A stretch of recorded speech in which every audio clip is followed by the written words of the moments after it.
Coucou tout le monde! Aujourd'hui nous allons jouer à Unboxed. Il est fait par Jonan Sorenson, illustré par Nathy Allen et édité par Don't Panic Games. Il se joue de 1 à 4 joueurs à partir de 12 ans pour une durée en moyenne de 30 minutes. On se retrouve tout de suite bien mis en place?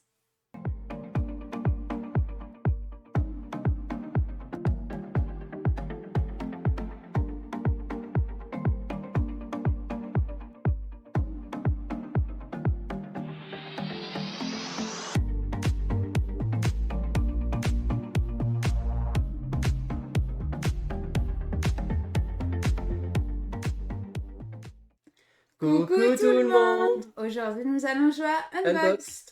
Ce soir, nous allons essayer de créer des règles avec un matériel qui nous est donné. À nous d'essayer de trouver la règle la plus propice que le jeu nous demande. Bienvenue dans Unboxed. Comme d'habitude, je vais d'abord commencer par vous expliquer les règles. Et puis ensuite, on va faire une partie. Et on commence par Les règles.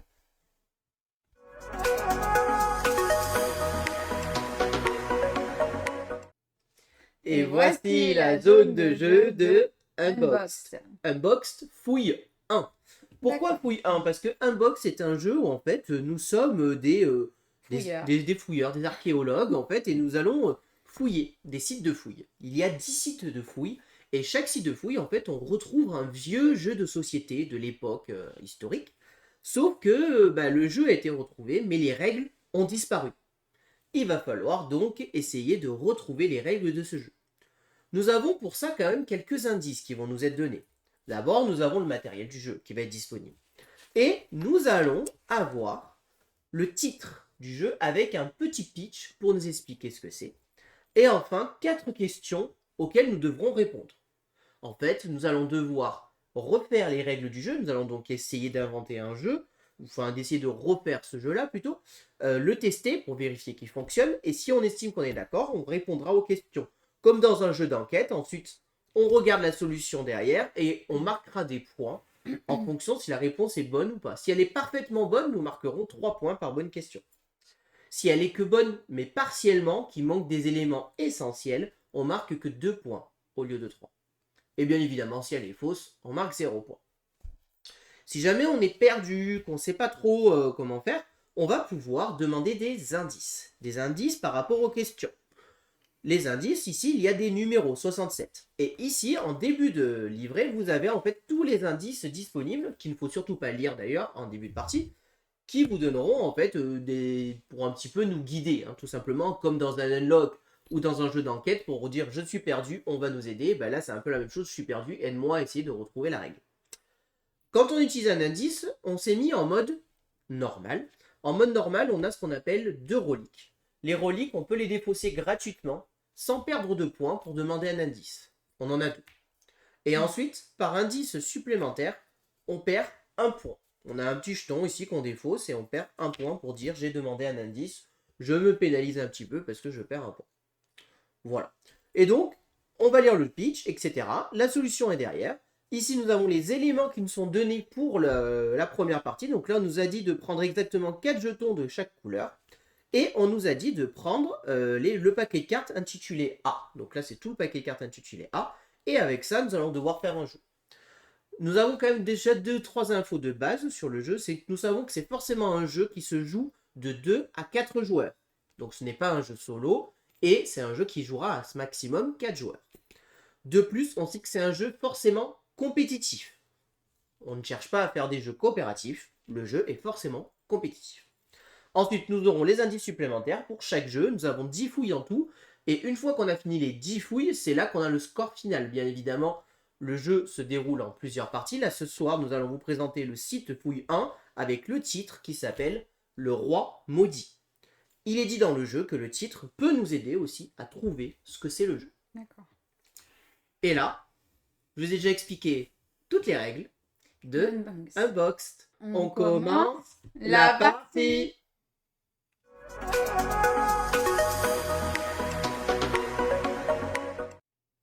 Alors, nous allons donc pouvoir commencer la partie d'Unboxed.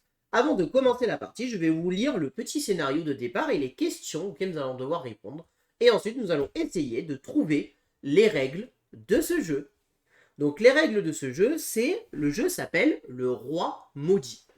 Donc on sait que le titre peut déjà nous donner un indice. Alors que les vestiges de la haute société sont souvent les mieux conservés, nous avons la chance de pouvoir examiner le site de ce qui semble n'être qu'une auberge ordinaire. Des vestiges suggèrent qu'un concours était organisé pour faire gagner des trésors à la clientèle. Voilà. Donc ça nous donne des indices, apparemment une histoire de concours, gagner des trésors à la clientèle. Les 4 questions que nous allons devoir répondre. À quoi ressemble la mise en place optimale du jeu? Que font les joueurs à leur tour? Quand est-ce que la partie se termine? Comment est désigné le vainqueur? Voilà, nous allons donc pouvoir répondre à ces 4 questions. Normalement, nous n'avons plus trop besoin du livret, je le laisse quand même sur le côté.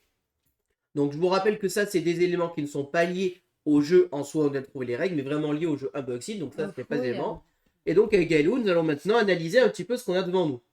Alors, on a... Je vois des jetons bleu, violet, rouge et jaune. On peut deviner que chaque joueur va jouer une couleur. 4, Déjà, je pense que chaque joueur va jouer une couleur et va avoir 4 disques, des disques, des jetons, je ne sais pas comment on appelle ça, à disposition. Ça va se passer en 4 manches. 4 manches? Peut-être, je sais pas. C'est possible. C'est un jeu de placement d'ouvriers. Placement d'ouvriers. Alors maintenant, on va regarder quand même les cartes, parce qu'on a quand même des cartes à notre disposition. Donc on a des cartes qui sont, tranquillement recto verso. Et de l'autre côté, on a évidemment le droit de retourner les cartes. Hein. On a ceci. Donc on va examiner, hein, puisqu'on est là pour découvrir. Donc on a des cartes avec des pièces d'or. Alors moi, je vois de suite un truc, c'est je me dis que ça, c'est pas mal. Ouais. Non, qu'est-ce que t'en penses? Je fais ça, j'ai gagné 2 pièces d'or. Ouais. Ok. Ça, t'es mort. Ça, un crâne, je pense que c'est... C'est une pénalité. Ouais, ça s'est pas bien passé. C'est pareil, c'est comme dans Narak, tu gagnes des points, des ors. Une pièce d'or, on a des 3 pièces d'or, 4 pièces d'or. Ouah, c'est quoi et des crânes. Ok. En fait, c'est un unlock. T'as faux, hop. Bah alors, je sais pas comment... T'as un crâne, quoi. Alors, je sais pas comment fonctionne le jeu pour le moment. Par contre, ce que je me dis, c'est que le but du jeu, ça va être gagner des pièces d'or. Ouais. Je pense que quand on se pose là, j'ai gagné 2 pièces d'or. Et donc, je pense que... Comment est désigné le vainqueur? Je veux pas Celui dire... qui a le plus de pièces d'or remporte la partie. Je pense que le joueur qui a le plus de pièces d'or va gagner la partie. Enfin, là, je pense... voilà. Et en cas d'égalité? Bon, en cas d'égalité, on se partage la victoire. victoire. On se partage la victoire. Oui, mais c'est un jeu compétitif. Et alors, bon, on dit que se partage la victoire. Ce que je te propose, c'est que vu que nous, on est 2 joueurs, on élimine 2 couleurs, puisque le jeu est fait pour 4 joueurs. Donc, nous, on testera le jeu à 2 joueurs. Donc, on enlève ces 2 couleurs. On fait comme d'habitude. Moi, je jouerai le bleu. Et moi, le rouge. Donc, on va essayer de faire dans l'ordre. Ils disent d'abord qu'il y a une mise en place à faire dans le jeu. D'accord. Alors... On va mettre une rivière de cartes. Il faut essayer de comprendre comment on gagne ces pièces d'or. Parce que si je mets mes cartes comme ça... Bon, on va mettre ça, et c'est un peu bizarre. Ça me paraît bizarre. Alors, on voit des crânes. Les cartes sont numérotées aussi. Elles sont numérotées. Roi maudit. Toutes les cartes, tu vois, sont numérotées. 1, 2, 6, 3, 4. Elles sont toutes numérotées. Est-ce qu'il faudra pas les mélanger? Les mélanger et tu fais quoi? Tu t'en retournes une? C'est pour toi, pour trouver le concept. On joue à la bataille. La bataille. Donc la bataille, ça en révèle chacun une carte. Donc ça m'étonnerait. On va peut-être regarder. On va peut-être regarder. Ah, attends, là, il y a des trucs là. Regarde. Là, il y a les cartes comme ça. Ouais, mais il y en a plusieurs comme ça en bas. Là, il y a des cartes comme ça. Donc là, on voit des cartes. Ouais, ok, c'est la même chose. Ah! Là, c'est pas la même chose. Bah non, hein, t'avais pas vu? Non, j'avais pas vu. Attends, parce qu'il faut compter peut-être combien il y a de cartes comme ça. 2, 4, 6. Est-ce que c'est pas la mise en place? Bah... Genre, tu mets les cartes comme ça. Genre Seven Wonders? Non, pas Seven Wonders. Enfin, genre, tu fais un tableau. Regarde, tu vois. Ah ouais, tu les mets par rangée. Comme ça. Ça peut être pas mal, ça. Ouais. On mettrait les cartes comme ça. Ah bah ouais, carrément. C'est carrément ça. Enfin, ça y ressemble, hein, on dirait ça. Et on mettrait une rangée supplémentaire. Là-haut. Comme ça. Bon, ça, c'est pas trop mal en mise en place, non? Qu'est-ce que t'en penses? Bravo. Et là, on mélange tout. Non, alors du coup, maintenant, donc, si on pense que... Ah, c'est un jeu de mémo. Non, pas de mémo, je pense pas, parce que mémo, ça, je vois pas l'intérêt d'avoir ça. Moi, je dirais que c'est même encore plus simple que ça, en fait. À quoi ressemble la mise en place? Je pense que là, on est bon. C'est bon. La mise en place, Ça ressemble à Seven Wonders Duel. Que font les joueurs à leur tour? Enfin, presque. Alors, Après. je peux me tromper? Non, là, c'est pas pareil. Ici. Ah, on a inversé les deux, ouais. Que font les joueurs à leur tour? Je peux me tromper, mais je dirais tout bonnement. C'est peut-être bête, hein. Je prends une carte, je la retourne, je pose un 10 dessus. Ouais. Bon, bah là j'ai 0. À toi de jouer. On essaye. Moi, celui-là, je sens que c'est un 4. Vas-y, on retourne. Ah. Ok. Mauvaise intuition. Hop. Moi j'ai 2 pièces. À toi? 3 pièces.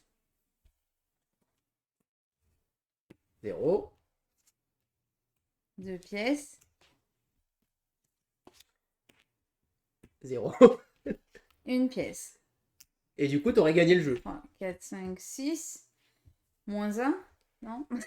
Alors attends, on va relire le truc. Alors que les vestiges de la haute société sont souvent les mieux conservés, nous avons la chance de pouvoir examiner le site de ce qui semble être qu'une auberge ordinaire. Des vestiges suggèrent qu'un concours était organisé pour faire gagner des trésors à la clientèle. Ouais, ça aurait pu être un jeu de concours. Tu révèles et tu gagnes ce que t'as. T'as de la chance, tu gagnes. T'as pas de chance, tu gagnes pas. C'est clairement... Bah, j'ai de la chance. On est sur du jeu de hasard complet. Genre, sans aucune stratégie. Et alors, est-ce que ça fonctionne si on avait joué à 4 joueurs? Je mets n'importe quoi. Hein. Oh, il est riche, lui. Oh. Alors, est-ce que la règle, ça serait pas que tu es obligé de révéler une carte par ligne? Parce qu'il y a 4 lignes, il y a 4 jetons. Parce que sinon, tu vois, si tu connais par cœur les cartes, ah ouais, t'as raison. est-ce qu'il n'y aurait pas une histoire par ligne? Quoique, si tu sais ça, tu peux aller retourner ailleurs aussi. Alors, je sais pas niveau règle si on disait, je révèle une carte par ligne ou je révèle une carte au pif, mais c'est l'un ou l'autre, quoi. Les deux fonctionnent, de toute manière. Ouais. Quand est-ce que la partie se termine? Bah, la partie se termine quand on n'a plus de jetons. Quand on a fini les 4 manches, finalement. Bah ouais, c'est ça. Tu avais raison, ça fait 4 manches, en effet, plus ou moins. Tu révèles. Ça, est-ce que ça a un impact, ça? Est-ce que ça veut dire juste t'as 0 T'es pièce? maudit. T'es maudit. Tu t'es fait T'as perdu ton tour. Ouais, t'as T'es perdu. éliminé. T'as perdu ton tour, ouais. Tu pas éliminé parce que sinon... Bah non, parce que sinon ça... Sinon, si on joue à K2, bah... Ou alors, ouais, si tu tombes sur ça, t'es éliminé, les autres continuent, mais alors c'est encore plus pénalisant. Non. Si tu joues à 2, il n'y a aucun intérêt. Et comment est désigné le vainqueur? Bah ça, c'est clairement celui qui a le plus de pièces cumulées, je pense. Tu cumules les pièces des petits ronds. Bah ça me paraît pas mal, quand même. Qu'est-ce que tu veux qu'on essaye? Ouais, vas-y. Moi, je pense qu'on n'est pas trop mal, quand même. Non? On essaye ou pas? Alors, le truc, c'est que là, où on répond aux questions, on retourne et on va à la page suivante et on est sûr de notre coup. Ou on demande des indices. On demande des indices. Par contre, les indices... À quoi ressemble la mise en place optimale du jeu? Donc ça... Bah ça, la mise en place optimale, c'est sûr, c'est ça. Que font les joueurs à leur tour? Ils révèlent une carte et ils posent un jeton dessus. Est-ce qu'ils révèlent une carte sur chaque ligne? Enfin, on fait chacun une ligne ou est-ce que c'est vraiment une carte totalement au pif? Ça, je sais pas. J'avoue. J'ai un petit doute sur ça. Mais bon, pas sûr. J'allais dire, en plus, on peut prévoir ce que c'est, mais même pas, parce que les cartes, elles peuvent être en soi dans l'autre sens, si tu joues dans l'autre sens. Non, parce que le A est à l'envers. Là. Quand est-ce que la partie se termine? Bon, ça, quand on n'a plus de jetons. Ça me paraît assez clair. Comment est désigné le vainqueur? Bah, celui qui a le plus de pièces. Alors, ça est du jeu très simpliste. Hein. Je ne vous conseille pas d'acheter ce jeu. Je vous conseille d'acheter Unboxed. Mais pas ce jeu. Mais est-ce qu'on le seul doute que j'ai, c'est est-ce que c'est une carte par ligne ou est-ce que c'est une carte n'importe où? Peut-être une carte par ligne. Ouais. Peut-être une carte par ligne. Mais après, ce jeu n'est pas fou de fou. Tu vois? Alors, le jeu est là. Le jeu est là pour nous apprendre des règles de jeu. Il n'est pas là pour nous apprendre un bon jeu. Je voulais créer un bon jeu. Ah. Je voulais créer le nouveau Ark Nova. Ouais. Bon, on fait ça. Le premier joueur, on fait quoi le premier joueur? On lance. On fait un pile ou face. On lance ça. On dit face c'est moi, pile c'est toi. C'est toi. C'était toi qui devais commencer. Et si tu joues à 4? Et ben c'est un duel après. C'est ceux qui ont moins 1, ils s'affrontent. Ouais, moi j'ai une technique plus facile, hein, c'est tu prends un jeton de chaque, Ah, tu secoues et t'en lâches un. Hop, ah bah tiens, c'est le bleu qui commence. ouais, ça peut être pas mal, ça, c'est rigolo. Donc voilà. Ou alors tu touches avec le doigt le téléphone. Donc du coup, ça, là, ça on se sert pas d'indice, on prend pas des points négatifs, on va pas se prendre d'indice pour ça, on s'en fout. Ouais, c'est bon. On essaye? Ouais, vas-y. Alors, donc d'abord on répond à la première question. À quoi ressemble la mise en place optimale du jeu? Eh ben, c'est 4 rangées de 6 cases, enfin de 6 cartes, qui sont indiquées par rapport Voilà. À la mise en place, voilà, des cartes de retourner. On regarde du coup la réponse pour voir Tu si on vois a juste. Alors, tu réponds? Ouais. Placez les cartes face cachées en 4 rangées de 6 cartes. C'est ok. C'est bon. Le dos de chaque carte indique la rangée dans laquelle elle doit être placée. C'est exactement ce qu'on a fait. Parfait. Ensuite, on a dit, Que font les joueurs à leur tour? alors ils retournent une carte et ils placent un jeton dessus. Mais alors, Ouais, est-ce qu'ils retournent une carte sur la rangée ou une carte au pif? Moi, je dirais une carte au pif. Mhm. Parce que tu changes tout le temps, mise à toi, moi je dirais une carte au pif. Franchement, genre on s'en fout. Surtout si tu connais bien le jeu, tu sais que là c'est des cartes. Ouais. Voilà. Ok, ouais. À votre tour, retournez une carte et placez l'un de vos dés sur la carte révélée. Tout simplement. On retourne une carte, on pose notre jeton. Voilà. Quand est-ce que la partie se termine? Bah, quand on a posé le plus de. Enfin, quand on a fait nos 4 manches. Quand on a posé nos 4 jetons et que Ouais. nos cartes sont révélées. Voilà. Lorsque tous les joueurs ont placé leur disque. On est bon. Comment est désigné le vainqueur? Et bah, Celui qui a le plus de celui pièces. qui a le plus de pièces, est-ce Ou- que. Ou celui qui a le moins de crânes. Ah, en cas d'égalité, les joueurs se partagent la victoire, moi je dirais. Non. Sauf s'il y en a un qui a un crâne et pas l'autre. Ouais. Allez. Alors, le joueur ayant récolté le plus de pièces grâce à ses disques sera déclaré vainqueur. Les joueurs à égalité se partagent la victoire. On a dit qu'il était compétitif ce jeu. Pourquoi ils nous mettent à un coop en même temps? Bah non, mais, mais moi je préfère notre règle. S'il y a un crâne, si un joueur a eu un crâne et un autre n'a pas eu de crâne, c'est celui qui n'a pas eu de crâne qui gagne. Bien sûr. Bien Ou sûr. alors le plus. Non mais. Voilà. Eh ben, on a réussi le premier scénario. Ouais. Bien joué. Yes. On passe au débrief.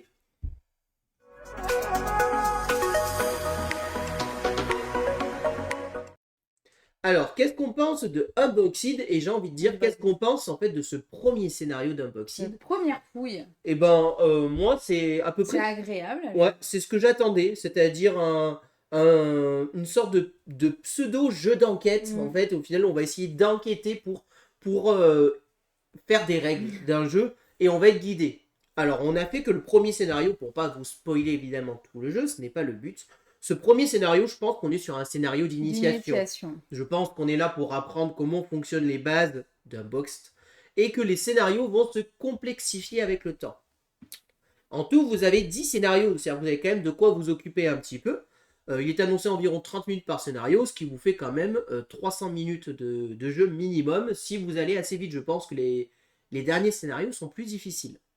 Je trouve que c'est rigolo, c'est original, c'est un concept intéressant qui donne envie de faire la suite. En fait, comme un jeu d'enquête, j'ai envie de tout faire.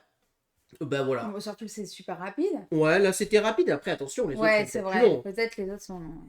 Mais voilà. On achète ce jeu pour vraiment faire ce côté enquête et réflexion. On n'achète pas pour jouer au jeu qu'on vient de créer. Hein. Jamais je joue à ça. On est bien d'accord. Jamais je joue à ça. Moi, franchement, ouais, il est pas tip top. Hein, Cela dit, cela dit, ça peut être très drôle. C'est un jeu pour désigner le premier joueur. Voilà. On joue à ça vite fait, on retourne et le gagnant devient le premier joueur. Non, voilà, c'est un jeu de hasard. Ça peut être un jeu d'apéro, des trucs comme ça. Mais voilà, c'est clairement.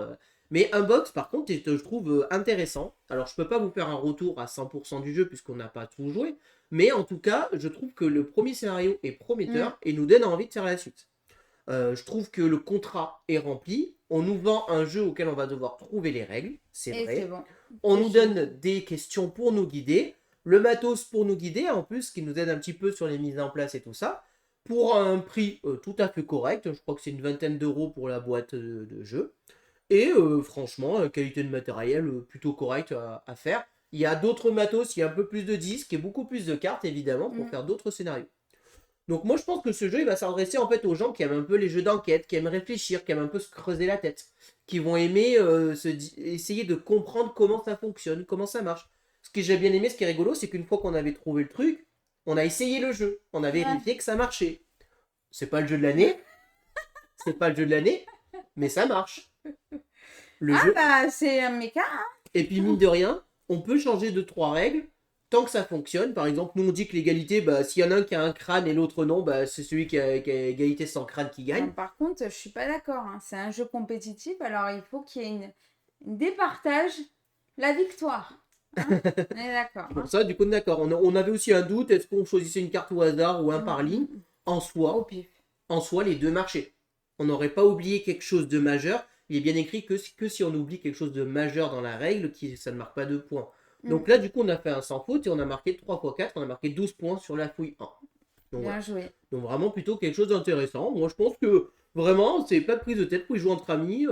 Alors c'est toujours pareil, c'est peut-être le style de jeu où je pense que 2-3 joueurs, pas plus, parce qu'après, on va se prendre tous les cartes et on va se chercher. Comme dans les jeux d'enquête, si on est trop, ça marche pas. Ouais. Parce qu'on est tous à vouloir dire notre avis. Dire nos idées. Ouais.